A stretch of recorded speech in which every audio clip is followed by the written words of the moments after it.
大家好，我係 Jessie Cat， 歡迎收睇我嘅 channel。最近咧，西澳洲成日都見到咧有 H5N1 禽流感嘅新聞啦。咁今日咧，我就想同大家分享一下咧，以一個咧自己有喺屋企養雞嘅人，到底係點樣睇禽流感呢一件事啦。由早幾個禮拜開始，新聞上已經陸續有報道喺西澳洲揾到有 H5 禽流感嘅消息啦。咁作為一個有喺自己屋企養雞嘅人，我當然都特別關注呢件事啦。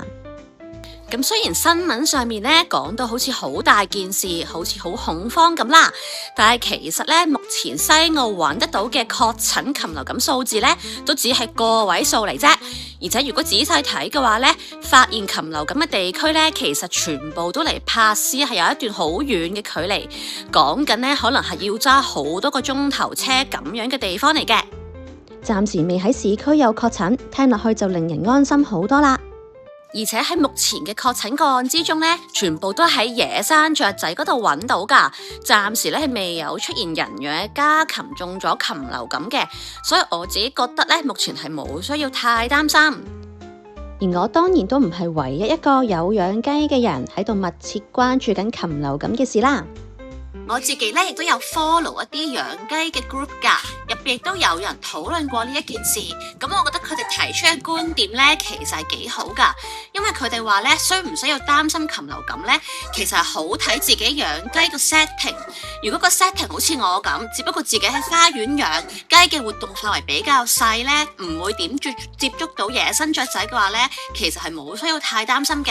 但係如果有啲人養雞咧，係喺好大範圍放養，基本上野生雀仔全部都會飛落去一齊食嘢嘅話咧，咁可能就要注意少少啦。大家提出嘅重點就係雞嘅糧食盡量唔好接觸野生雀仔嘅排泄物，但係我哋呢啲住宅區其實本來就好少野生雀仔會入嚟。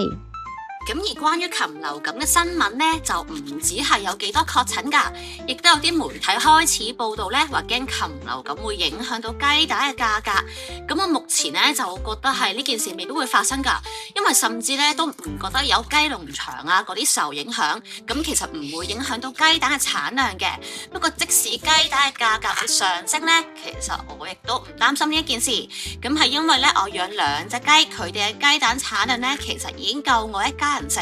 我已經好耐冇去過超級市場買蛋啦。